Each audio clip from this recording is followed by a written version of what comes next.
Намираме се в покрайните на София. В момента правим геоложко проучване, сондажно, от което ще вземем сондажни ядка за лабораторни изпитвания и ще направим динамични пенетрации на място.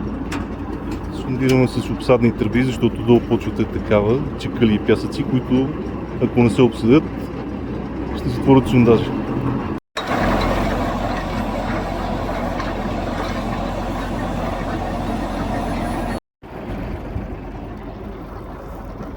Това е сондажната ядка, както се вижда.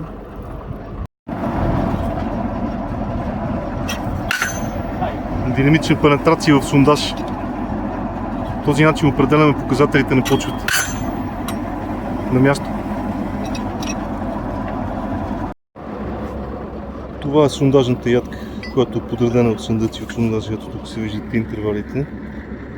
1, 2 до 3 метра длини. После започва чакъл, разнозърнест.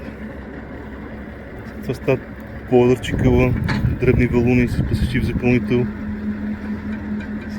8,50 вече преминаваме в дребен чакъл с пасещив запълнител и до 10 метра среднозърнест пясък, равномерно зърнест между другото.